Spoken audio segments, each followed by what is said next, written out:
যখন মাইয়েতকে কবরে শোয়ানো হয় তখন সে তাকে দাফন করে যাওয়া ব্যক্তিদের হাঁটার খসখস আওয়াজ শুনতে পায়। এরপরে তাকে যখন শুইয়ে দেওয়া হয়, সে যদি মুমিন ব্যক্তি হয় তাহলে তার মাথার দিকে তার সলাত এসে দাঁড়িয়ে যায়। দুনিয়াতে আপনি যে নামাজগুলো পড়েছেন, আমি যে নামাজগুলো পড়ছি, এগুলো মাথার দিকে দাঁড়িয়ে যায়। ডান দিকে চলে আসে তার সওম মানে কি? রোজা। বাম দিকে চলে আসে যাকাত। তারপরে পায়ের দিকে চলে আসবে তার আত্মীয়তার সম্পর্ক রক্ষার ইবাদত, তার এই যে অন্যান্য দান সদকা, তার নফল আমল, তার তাসবিহ তাহলিল, তার কোরআন তেলাওয়াত ইত্যাদি পায়ের দিকে চলে আসবে। এখানে একটা হাদিস এসেছে, সূরাতুল মুলক যে ব্যক্তি রাতের বেলা তেলাওয়াত করবে, কোন সূরা ভাই? তাবারাকাল্লাযী বিয়াদিহিল মুলক ওয়া হুয়া আলা কুল্লি শাইইন কাদির। এই সূরা যে ব্যক্তি রাতের বেলা করে তেলাওয়াত করবে, ইনশাআল্লাহ সূরা মুলক কবরে তার সাথে থাকবে এবং কবর আযাব থেকে সূরা মুলক তাকে বাঁচাবে ইনশাআল্লাহ। আমি বুঝাচ্ছি যে কি অবস্থাটা হবে। এবার দুজন ফেরেশতা মাথার দিক থেকে আসবেন, আসতে চাইবেন, সালাত বলবে এখান দিয়ে আসা যাবে না, এদিক দিয়ে আসা যাবে না। ডান দিক দিয়ে আসতে চাইবেন, এদিক দিয়ে আসা যাবে না। বাম দিক দিয়ে আসতে চাইবেন, যাকাত বলবে এদিক দিয়ে আসা যাবে না। পায়ের দিক দিয়ে আসতে চাইবেন, আমলগুলো বলবে এদিক দিয়ে আসা যাবে না। তারপরেও তারা আসবেন, চোখগুলো হবে নীল এবং কালো বর্ণের, নীলাপ চোখের, কালো। মুনকার নাকি? উঠে বসিয়ে দেওয়া হবে। এবার তিনটা প্রশ্ন। প্রথমে প্রশ্ন হচ্ছে কি, মান রব, তোমার রবকে? তখন মুমিন বান্দা বুক ফুলিয়ে বলবে রব্বি আল্লাহ, আমার রবকে আল্লাহ। পৃথিবীতে যে ব্যক্তি আল্লাহর সাথে শিরিক করে নাই, আল্লাহর তাওহীদের উপর থেকেছে এবং তার উপরে মৃত্যুবরণ করেছে, ইনশাআল্লাহ সে ব্যক্তি এর উত্তর নির্দ্বিধায় দিতে পারবে ইনশাআল্লাহ। আর দুনিয়াতে যে বা যারাই আল্লাহর সাথে শিরিক করবে, আল্লাহর সাথে শিরকের পাপে লিপ্ত হবে, ওই অবস্থায় মারা যাবে, তাওহীদের উপর থাকবে না, কশ্চিন কালেও মান রব্বুক উত্তর দিতে পারবে না। তারপরে প্রশ্ন হয়ে যাবে মা দীনুক, তোমার দিন কি ছিল? মুমিন বান্দা উত্তর দিবে কি? দিন ইয়াল ইসলাম, আমার দিন ছিল ইসলাম। এখানে শুনে রাখেন, পৃথিবীতে যারা ইসলামকে পরিপূর্ণরূপে পালন করবে তারাই এই উত্তর দিতে পারবে ইনশাআল্লাহ। যারা ইসলামকে ঠাট্টা বিদ্রুপের হাসি তামাশার পাত্র বানিয়েছে, মন চাইলে কিছু করি, মন চাইলে কিছু করি না, সহজগুলো একটু আমল করি, বাকি কিছুর আমল ধারি না, হ্যাঁ, নামাজ পড়ি, সুদ ছাড়তে পারি না, ঠিক আছে, বছর বছর ওমরা করি, এদিকে ঘুষ দুর্নীতি ছাড়তে পারি না, ইসলামকে ঠাট্টা তামাশার পাত্র বানিয়েছে, এরা কশ্চিন কালে উত্তর দিতে পারবে না মা দিনুক। দিনে পরিপূর্ণরূপে ইসলামে প্রবেশ করতে বলেছেন আল্লাহ রাব্বুল আলামিন।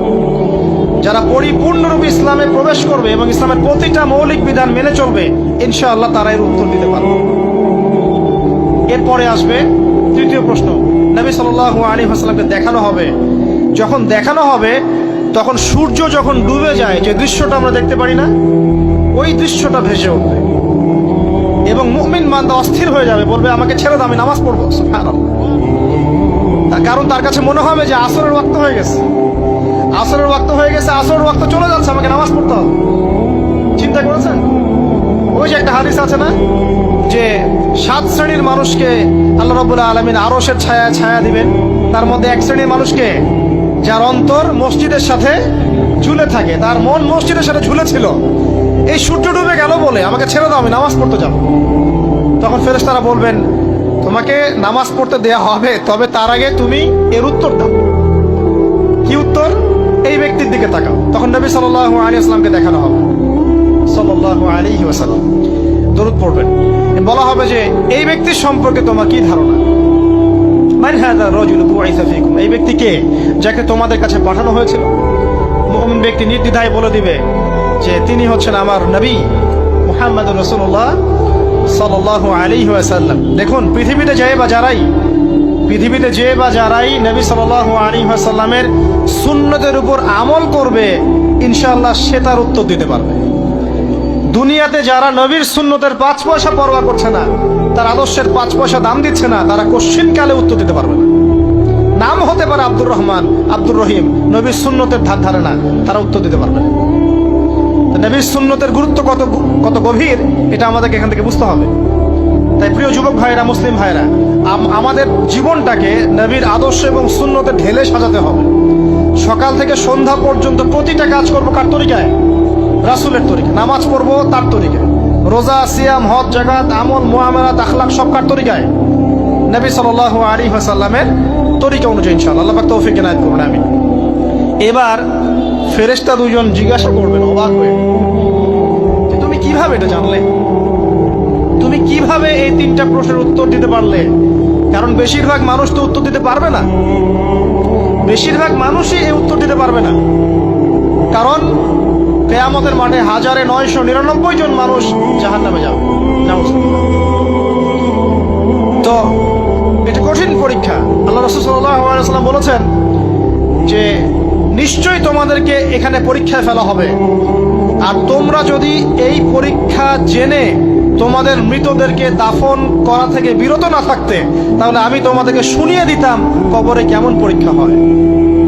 মানে যদি আমরা শুনতে পারতাম যে কবরে কেমন পরীক্ষা হয়, আমরা ভয়ে আমাদের মৃতদেরকে দাফন পর্যন্ত করতাম না। এটা নবীজি বলছেন সাল্লাল্লাহু আলাইহি ওয়াসাল্লাম। তাকে জিজ্ঞাসা করা হবে যে তুমি কিভাবে জানলে এটা? বেশিরভাগ মানুষ তো পারে না উত্তর দিতে। তখন সেই ব্যক্তি বলে বসবে, সেই ব্যক্তি বলবে যে করাতু কিতাব আল্লাহ, আমি আল্লাহর কিতাব এই কোরআন পড়েছি। মুমিন বলবে আমি আল্লাহর কোরআন পড়েছি, ফাআমানতু বিহি, আমি এর উপর ঈমান এনেছিলাম, ওয়া সাদ্দাকতু, এবং সত্যায়ন করেছিলাম। অতএব দুনিয়াতে যারা দ্বীনের জ্ঞান অর্জন করছে না, কোরআন পড়ছে না, হাদিস পড়ছে না, পড়াশোনার চেষ্টা করছে না, জানার চেষ্টা করছে না, কবরে পার পাওয়া ডিফিকাল্ট আছে। এটা একটা অন্যতম প্রশ্ন। আমরা কিন্তু মনে করি তিনটা প্রশ্ন হচ্ছে, আসলে প্রশ্ন হচ্ছে কয়টা? 4টা। তিনটার পরে আরো একটা এক্সট্রা। কিভাবে জানলে? তখন উত্তর দিচ্ছে আমি আল্লাহর কিতাব পড়েছি, ঈমান এনেছি,